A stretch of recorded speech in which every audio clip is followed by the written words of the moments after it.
कैसे हो सकती है? कोई उनसे मिलने जाए तो आप उसे हरामी कहते हैं। अच्छा, मैं आपको वो भी सुनवा देता हूं, आपको भी याद आ जाएगा किसको आपने मैं जानता हूं। फिल्म स्टार के बारे में बात कर रहे हैं, मशहूर फिल्म स्टार। मशहूर फिल्म स्टार हैं और आपने कहा था इनको कौन पसंद आता है? वो हरामी नाचने गाने वाला एक्टर, वो पतंग फहरा रहा है। याद रख, तेरी जिंदगी की डोर अल्लाह काटेगा, तू जाएगा कब्रिस्तान। वो हरामी जो नाचने गाने वाला एक्टर जो पतंग फहरा रहा है, याद रख, तेरी जिंदगी की डोर अल्लाह काटेगा, तू जाएगा कब्रिस्तान में। तो तुझे मालूम होगा कि कौन हीरो था, कौन हीरो नहीं है। नाम सलमान रखने से कोई सलमान नहीं हो जाता, सलमान रखती भी है।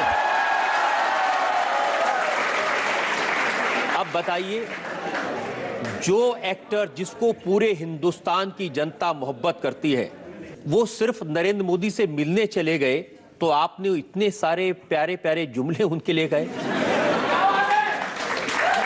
सर देखिए, जब ये मिलने गए, आपके लिए प्यारे हो सकते, मेरे लिए प्यारे नहीं है सर। मेरे लिए ये लोग हीरो नहीं हो सकते। नहीं, मैं बता रहा हूं, नहीं, मेरे लिए ये लोग हीरो नहीं हो सकते। मेरे लिए हीरो वो लोग हैं जिन्होंने इस मुल्क को आज़ाद कराने के लिए अपनी जानों को कुर्बान किया और इस मुल्क के लिए अपना खून पसीना बहाया। ये लोग मेरे लिए हीरो नहीं है। ये पैसे लेकर हीरोगिरी करना अलग बात है। ये लोग जाकर क्या कहा मौसूफ ने कहा कि मेरी बहन अपने आप को सेफ महसूस करती है। ये उनका, आप वो बता नहीं रहे हैं। मैं पूरा बता नहीं, वो जब किस पस मंजर में वहां पर कहा कि मेरी बहन बिल्कुल सेफ है। वहां पर हम ये पूछना चाहते कि कोई फिल्म स्टार अगर पॉलिटिक्स में आएगा और पॉलिटिशियंस की तायीद करेगा तो वो अपने आप को नहीं समझ सकते कि नहीं मैं होली का हूं, मुझे कुछ मत बोलो, मैं तो एक्टर हूं। अगर आप आकर किसी पॉलिटिशियन की तायीद कर रहे हैं तो फिर वो ओपन होते हैं। और अगर ये कहना, वो तो अपनी फिल्म का टैक्स माफ करवाने के लिए चीफ मिनिस्टर के पास गए थे और वो सब चीफ मिनिस्टर से मिले थे। अगर वो फिल्म का टैक्स माफ करवाने के लिए गए, कितने चीफ मिनिस्टरों से मिले? सब चीफ मिनिस्टर से मिले थे। नहीं सर, हमारे आंध्रा को आए, ना कई रियासतों को नहीं गए। अच्छा, वो फिल्म फ्लॉप हुई, सुना मैं। फ्लॉप कैसे हो गई सर? अगर इतने प्यारे हीरो हैं आपके, आप कह रहे हैं कि वो नहीं, अगर इतने प्यारे हीरो हैं आपके, फ्लॉप कैसा हो गई? क्या उसकी जिम्मेदारी मुझ पर डाल देंगे? बिल्कुल डालेंगे, क्योंकि आपने लोगों से कहा कि ये फिल्म मत देखो। अरे सर, मैं कौन होता हूं किसको बोलने वाला नहीं बोलने वाला? जमहूरियत है, आज हर चीज को कोई। इसी तकरीर में आपने आगे लोगों से ये कहा था कि इसकी फिल्म देखने मत जाओ। सर देखिए, लोग देखें नहीं देखें वो तो आवाम की मर्जी पर मुनसर है। लेकिन उसके बावजूद उस फिल्म ने 100 करोड़ का बिजनेस किया था। मुझे नहीं मालूम कितने करोड़ का किया सर, मुझे परवाह भी नहीं है कि वो 1000 करोड़ का करे। एक और एक्टर की बात बताता हूं, ये तो आपके हैदराबाद के हैं, चिरंजीवी। उनके बारे में आपने कहा कि अगर हैदराबाद को यूटी बनाया तो तुम्हारी टूटी तोड़ देंगे। वो भी दिखा दीजिए, ये भी सुन लीजिए। हैदराबाद हमारा है, हैदराबाद सबका है, मगर ये यूटी की बात मत करो। तुम यूटी की बात करेंगे तुम्हारी टूटी ढीली कर देंगे हम।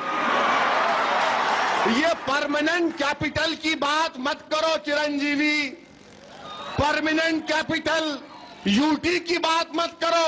तुम बच्चे हो अभी, तुम शूटिंग करते करते कूद के वहां चले गए।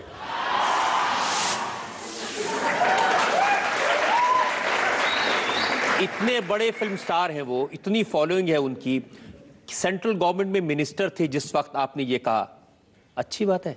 देखिए, हैदराबाद के ताल्लुक से चिरंजीवी का जो मौक़िफ़ था, जिंदगी हैदराबाद में गुजारी, प्रॉपर्टीज हैदराबाद में खरीदी और नेक काम भी किए। वो ब्लड बैंक भी चलाते, थोड़ा बहुत काम भी करते।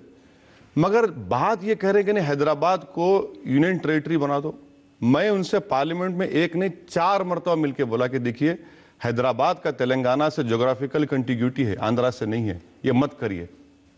तो उल्टा मुझे समझाने लगे, नहीं, आप हैदराबाद ले लीजिए, आप वहां पर असेंबली बना देंगे, आप पावर में आ जाएंगे। मतलब भैया, ये हमको इससे शौक नहीं है। ज्योग्राफिकल कंटिग्यूटी जो है वो हैदराबाद की तेलंगाना से, और हिस्टोरिकली ज्योग्राफिकली एरिया है, तो ये बड़ी कोशिश कर रहे थे कि रूलिंग पार्टी में थे कांग्रेस में कि नहीं तेलंगाना दे दीजिए और हैदराबाद को यूटी बना दीजिए। ये हमने कहा कैसे होगा, ये कई मरतबा जाकर उनको समझाए। तो आप टूटी तोड़ देंगे? टूटी तोड़े नहीं ना सर, टूटी नहीं तोड़े सर, कहाँ तोड़ेंगे, हम तोड़ने वाले नहीं है सर, हम तो मजलूम लोग हैं। आप मजलूम लोग हैं जी सर। आपके अभी इतने सारे मैंने वर्ड सुनाए, कुत्ता, हरामी, जलील, टूटी। बिल्कुल सर, मजलूम है, क्या कर सकते हैं हम लोग। थोड़ा सा कभी कभी झुक के भी बात कर लिया कीजिए। नहीं सर, झुकना मुझसे नहीं होता सर, झुकना नहीं होता, मैं सिर्फ अल्लाह के आगे झुकने वाला हूं। और अगर आप मेरा दिल जीत लेंगे, अगर आप मेरा दिल जीत लेंगे तो यकीनन मैं सब चीज कुर्बान करने तैयार हूं आप पे। आप झुकने की बात क्यों कर रहे हैं? एक शायर ने कहा कि झुकता वही है जिसमें जान होती है, अकड़ तो मुर्दों की पहचान होती है।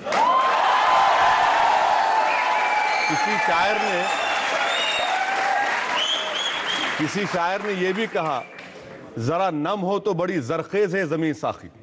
तो नम होने की जरूरत है, आप नम होइए, आप नम होइए, आप इनकिसारी का मुजाहरा करिए। आप हमको हिंदुस्तान में किराएदार मत समझिए, हम इस मुल्क के बाइज्जत शहरी हैं। आप हमको ये मत समझिए कि तू वहां पर ठहर, हम यहां पर ठहरेंगे। ये मिजाज नहीं चलने वाला है, ये मिजाज नहीं चलने वाला। इस मुल्क का मिजाज तो ये है कि वो शायद कहता है कि... नहीं, मुल्क की बात नहीं कर रहा हूं मैं, मेरा झगड़ा मुल्क से नहीं है, मेरा झगड़ा रजत शर्मा से हो सकता है, मेरा झगड़ा नरेंद्र मोदी से हो सकता है। क्यों झगड़ा होगा? नहीं, मिसाल के तौर पर अभी की बात कर रहे हैं, क्योंकि आपने मुझे कटहरे में खड़ा कर दिया और आप प्रोसिक्यूटर हैं, तो जाहिर है आप और हम बहस कर रहे हैं, तो बहस की बुनियाद पर मैं एक कह रहा हूं। मगर मुल्क से कोई झगड़ा कभी नहीं हो सकता, ना कभी होगा इंशाअल्लाह ताला। ये मुल्क हमारा था, है और रहेगा इंशाअल्लाह ताला। हम ये कह रहे हैं कि जो मुल्क में जो इख्तिदार पर बैठने वाले हैं वो ये ना समझें कि मेरे मुकद्दर के फैसले वो करेंगे और मेरे मालिक हैं। नहीं, वो मेरे मालिक नहीं है, इख्तिदार उनको जरूर मिला है, वो सबको एक इंसाफ की नजर से देखें। लेकिन ये आप मानते हैं कि इस मुल्क में सब लोगों को मिलकर रहना चाहिए? सर, मैं तो फिर आपसे कह रहा हूं ना कि इस दुनिया में ये वाहिद मुल्क है, दुनिया में कोई ऐसा मुल्क नहीं है जहां पर इतने मजहब के मानने वाले, इतनी तहजीब, इतने त्योहार, इतनी जबानें, दुनिया में कौन सा मुल्क ऐसा है। तो मेरा झगड़ा मुल्क से कभी नहीं था, ना रहेगा इंशाअल्लाह ताला। आप मानते हैं कि एक शायर ने कहा, ए चांद तू किस मजहब का है, ईद भी तेरी और करवा चौथ भी तेरी। ये हमारा मुल्क है। बिल्कुल सर, क्यों आप ईद और करवा चौथ की बात करें? क्या यहाँ पर क्रिसमस नहीं मनाया जाता? क्या यहाँ पर ट्राइबल लोग अपनी ईद नहीं मनाते? क्या यहाँ पर सिख लोग अपनी त्योहार नहीं मनाते? यही तो कह रहा हूं ना, यहाँ पर कितने त्योहार, कितने मजहब हैं। ये इस मुल्क की डाइवर्सिटी उसकी ताकत है, इस मुल्क की रूह इसका प्लुरलिज्म और इथॉस है। और अगर कोई इस प्लुरलिज्म इथॉस को खत्म करने की बात करेगा तो आप बताइए फिर क्या होगा इस मुल्क का? आप क्या करेंगे अगर कोई इस तरह के इथॉस को खत्म करने की बात करेगा? उसके साथ आप क्या करेंगे? सर, आप किस तरफ इशारा लेकर जा रहे हैं, मैं उसके आता हूं उसकी तरफ। तो मैं आपको बता, मैं आपके सवाल का प्रीजज जवाब दे देता हूं। मैं जरा एक ब्रेक मुझे लेना है, वक्त हो गया। एक ब्रेक के लिए हम रुकेंगे और ब्रेक के बाद हम असदुद्दीन ओवैसी साहब से पूछेंगे उन लोगों के बारे में जो इस देश में लोगों को बांटने की कोशिश कर रहे हैं। आपकी अदालत में इल्जाम और सवालात का एक और दौर, एक ब्रेक के बाद। आपके छोटे भाई अकबरुद्दीन ओवैसी साहब, वो लोग कहते हैं ना, बड़े मियां तो बड़े मियां, छोटे मियां सुभान अल्लाह।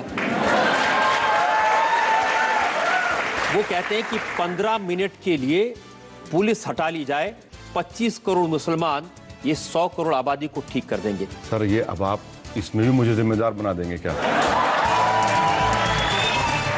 गोलगप्पे पानी पूरी क्यों खाते?